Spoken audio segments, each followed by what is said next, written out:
What's up, Dr. Alex Dunn here, just to talk to you about why you're chasing relief with your foot, ankle, or Achilles pain is not the goal. Your treatment styles of ice, heat, stretching just aren't going to get the job done when it comes to addressing these types of symptoms, because that's exactly what you're doing. They're band-aids for the symptoms. They're not addressing the root cause. And we hear that word root cause all the time. And what do I mean by that is addressing the mechanics at the foot and actually learning how to use the foot with the rest of your body by using the appropriate muscle synergies in place just from human anatomy and biomechanics, using those systems that are already in place, teaching how to use them efficiently with minimal compensation patterns. That way you can actually build on a solid foundation without sacrificing the house. So the first thing we need to do that is we need to restore the mechanics at the foot. Everybody here is foot mechanics, foot mechanics, foot mechanics. What does that mean? Pretty simple, right? The foot is complex in nature. I try to keep it as simple as possible. You need to be able to pronate and supinate at the foot.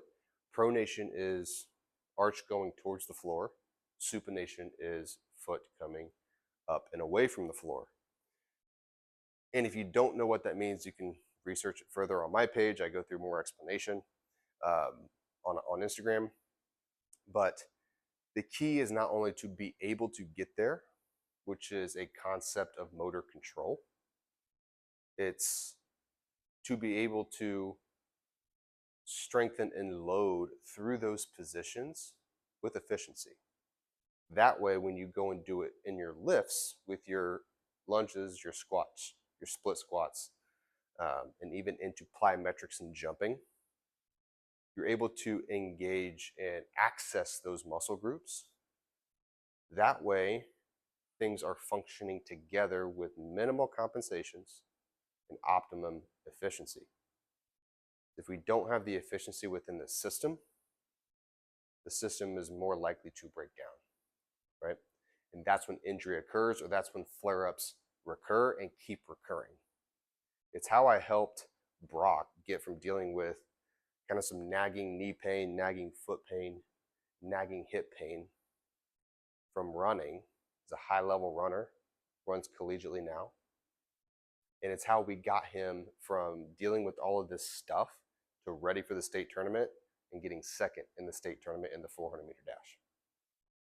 He did it with tenacity, and he was very, very committed to the process.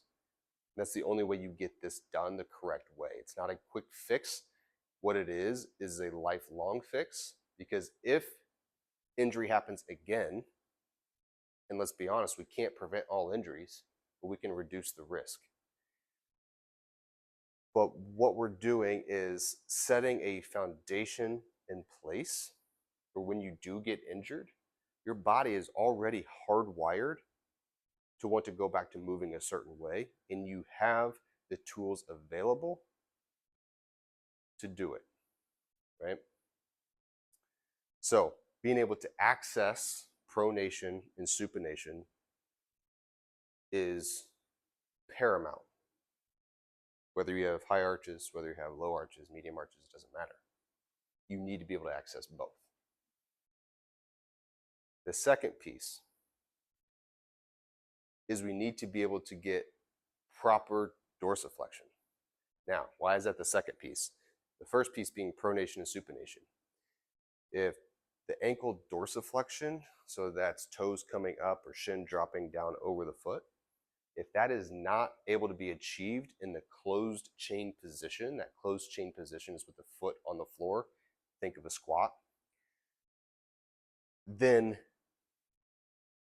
you are so much more likely to get injured or have a flare-up because of the compensation that happens as a result of not having enough dorsiflexion.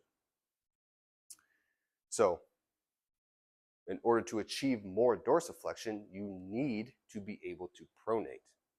Okay? That's why pronation, learning how to do that is crucial, because if you don't have that, the access to that motion, much tougher to regain dorsiflexion, right? I Not impossible, much tougher. So with dorsiflexion being paramount, especially in the closed chain, we need to focus on allowing the shin to drop over the foot, right? So dorsiflexion is not thought of as just moving the toes up anymore. So pulling on that towel is doing virtually nothing for you, other than reinforcing bad mechanics. You need to actually know how to drop the shin past the foot or over the foot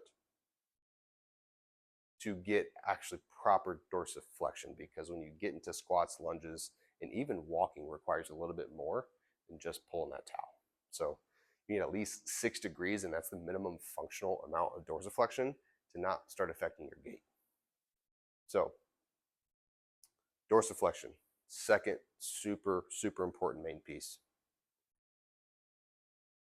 Third piece is synergizing these together, the pronation, supination, the ankle dorsiflexion, and getting the muscles that help perform and stick in those movements and get out of those movements, have the muscles perform appropriately together, which are going to be your soleus is a big one, which is the muscle deep to the gastroc or the calf. It's going to be that in combination with your quads, right? Big thigh muscles. And then those two along with your glutes, right? All three of those need to be able to fire together. Think of a sprinter, right? So if you go to sprint, you're in the sprinting position and you go to push off, you're pushing off of your toes, right?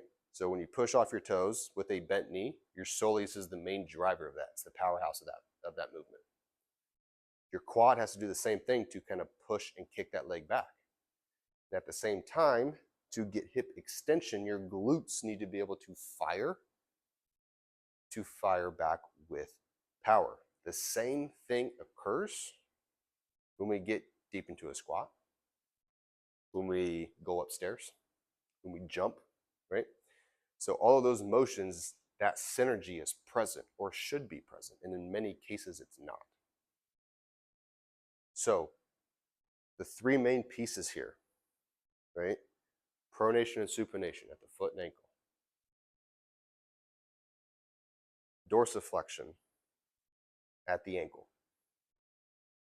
And then aligning those synergies of the muscles around them. That way you can actually use those new muscles. So there's a few more things that go into it from a heavy biomechanical standpoint. Things that need to happen at the tibia, some things that need to happen at the hip. But if you can hit those two main motor control pieces or mobility pieces with the pronation, supination, dorsiflexion, and being able to fire those muscle synergies together, it's going to make you pretty dangerous, not from a rehab point of view only, but from an athletic point of view, a lifting point of view. So restoring those connections is paramount. And in my program, this is what my clients get. Just like Brock from earlier, he's a high-level sprinter. If he doesn't have these dialed in, he is going to struggle and compensate in other areas, typically the knees, somewhere in the midfoot where it's taking more load, maybe in the back. But ultimately, we got him dialed in with these muscle synergies, back to running pain-free, and now he's off to college to go do big things. It's what I focused on as well with Darius, who is a potential Olympian for the USA skeleton team. He was a professional athlete, professional track runner over in Europe for several years. And now he's back in the States and he's going to be doing some work with the USA skeleton bobsled team. We've been working on the same things with his strategies because he's in such a compromised position with his flexed back during their approach that he needs to be able to access this synergy at an optimal level. We've dialed it in to where his hamstrings aren't doing all of the work, and he's actually able to access more glute and get more power from it to improve his approach and to improve his performance on the track. So this is helpful to you and you enjoyed kind of the science and biomechanics behind how I approach my clients. Be sure to like, subscribe, all that fun stuff. And if you're interested in seeing what it looks like to work one-on-one with me, go ahead and book a call at the link below.